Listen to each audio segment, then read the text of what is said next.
Okay, welcome to chapter 2, part 2. Okay.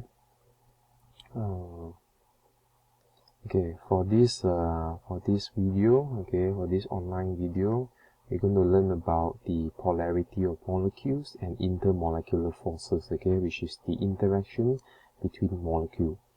So what we have learned so far in the previous the video is that we have learned what is outer electron shell. Basically is the electron at the outermost shell, and how these outermost shell interact in order to create the bonding between the two elements, the two atoms, how they bond together through the outer shell electrons. So what we have learned so far is that they bond together through the outer shell electrons, and they will fulfill what we call the octet rule to have a complete 8 electrons at the outermost shell electrons. How they can do that, which is what we call intramolecular force, is through either ionic bonding or covalent bonding. Whether they are in the ionic bonding or covalent bonding, what we have learned in the previous video is that they will you can calculate through using their differences in electronegativity, which is electronegativity is the tendency to attract electron, the tendency to electrons. Alright, the stronger the electronegativity, the value especially, the stronger the attraction towards the electrons. What we have learned also is that the non-metal have a higher electronegativity compared to the metal. Alright, in that case, metal and non-metal, they will form through the ionic bonding. They are actually the electron from the metal will be donated to the non-metal and then form an ion, and their difference in the electronegativity is greater than 1.9. For covalent bond is between 0.4 to 1.8, where they are sharing. They can either be equally sharing or unequally sharing, depending. You can calculate through the differences in the electronegativity. Then we also learn about the mass calculation. This is exactly same as atomic weights calculation. The only difference is that the mass calculation for ionic compound or molecule is through the combination. You just add up all the elements in the ionic compounds or all the elements in the molecule. Let's look at what is polarity of molecule. The polarity of molecule is not the same as the polar covalent bond or non-polar covalent bond. For the polarity, we are looking at the whole molecule. For example, if we are talking about H2O, water, for polar and non-polar covalent bond, we look at individual bond. In this case, between H and oxygen is a polar covalent bond, and between H and oxygen is polar covalent bond. For the polarity of molecule, you need to look at the whole molecule. Not only the polar and non-polar covalent bonds. So what do you need to look at is that first you need to determine the bonds. Whether they are polar covalent bond or non-polar covalent bonds. Once you look at that, you need to look at the charge distribution throughout the whole. Very simple, First criteria, this is the second criteria. First criteria, if the molecule is joined by non-polar covalent bond, the molecule, regardless of what, with its polar covalent bonds, for example, the hydrogen is made of polar covalent bond, then we need to look at further the whole molecules to determine whether is it a polar molecule or non-polar molecule. You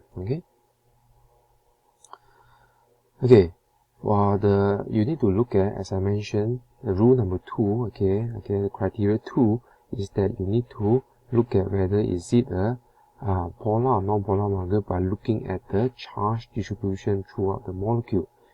Okay, in this case, usually you need to look at the symmetrical of the molecule. Okay, if it's symmetric, this charge distribution, then it's a non-polar. If it's not symmetric, it's polar molecule. Okay, let me demonstrate here. How do you know that?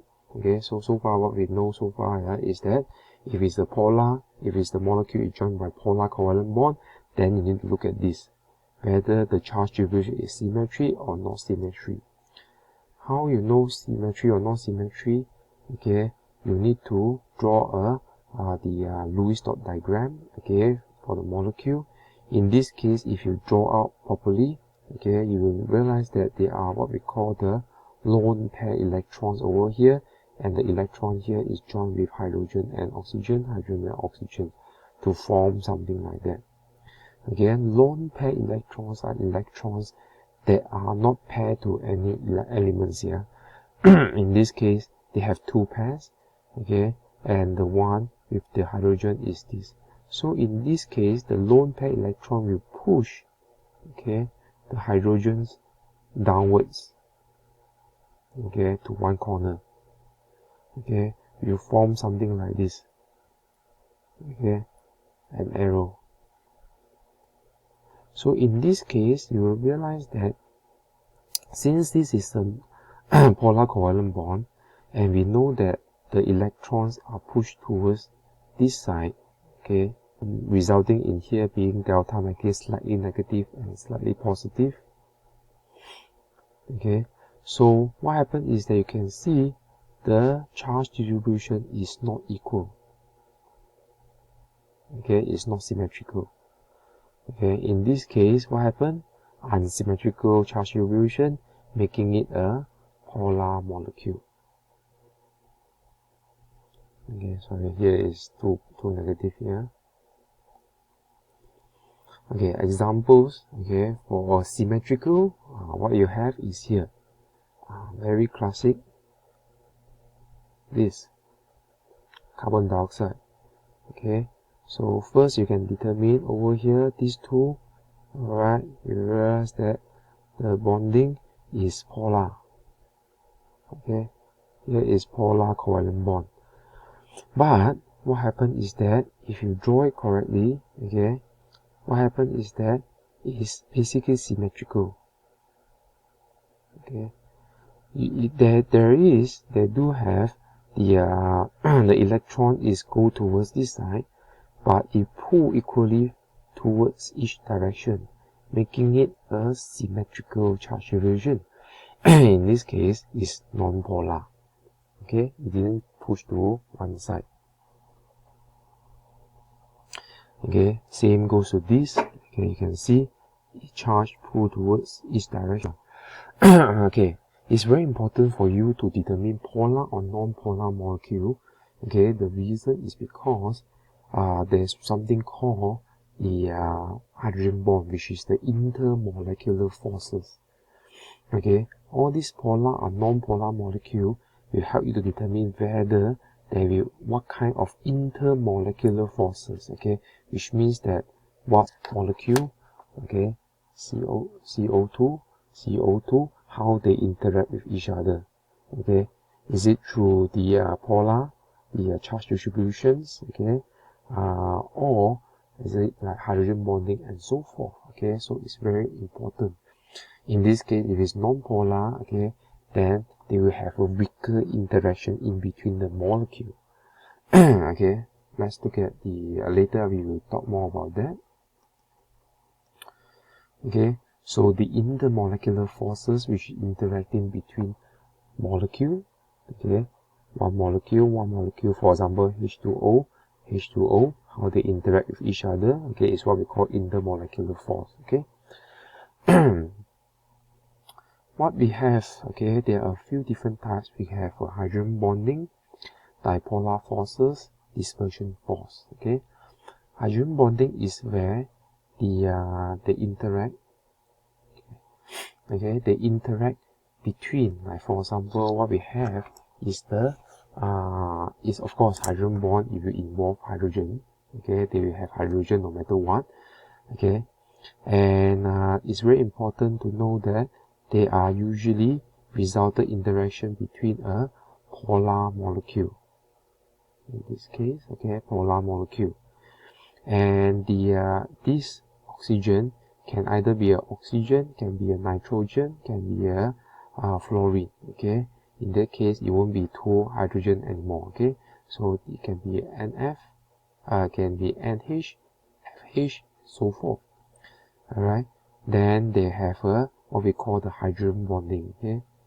They will have a different type of the hydrogen bonding. You realize that the hydrogen bonding is between this, okay. So what we have, okay, so it's a polar molecule. Then we will have, in this case, we know that it's a delta negative, 2 negative, delta positive, okay. It actually interact with another molecule, so we have one molecule here, a second molecule here, okay, and this molecule interact with this molecule through here, the negative of the slightly negative of the oxygen and the slightly positive of the hydrogen here, and this interaction here is what we call the hydrogen bonding. The hydrogen bonding is between the oxygen and the hydrogen, okay. Other molecule you will see later on, they involve nitrogen and hydrogen, or fluorine and hydrogen. But these with the the differences, there will be differences in the interaction, the strength over here, yeah. Okay, how you know the strength of this hydrogen bond, is it strong or weak? You can look at the electronegativity, the difference in the electronegativity. Okay, the bigger the difference, the stronger the hydrogen bond. Okay, in this case, H and O is the strongest. Okay, we're going to discuss that more in the other chapters here. Okay, dipolar forces is where they exist between the positive end of one polar molecule and the negative end of another polar molecule. Yeah. Okay, in this case, it will be a different type. Okay, before that, if it's called hydrogen bonding, it will be between N and F. No, sorry. O and H, or F and H. But for dipolar force, it will be not hydrogen and oxygen, nitrogen, or oxygen, hydrogen, or fluorine and hydrogen. It will be something else. In this case, for example, HCl, okay, hydrochloric acid, it will be interacting with the H and the Cl. Okay, so this is what we call the dipolar forces here. Dispersion force is very weak. Okay, usually is between non-polar molecule. Okay, non-polar molecule and non-polar molecule. Okay, so it's very weak. Okay, and usually it's very easy for you to break it. Just a bit of heat, you will break it. Yeah. Okay, so that's it for this chapter 2.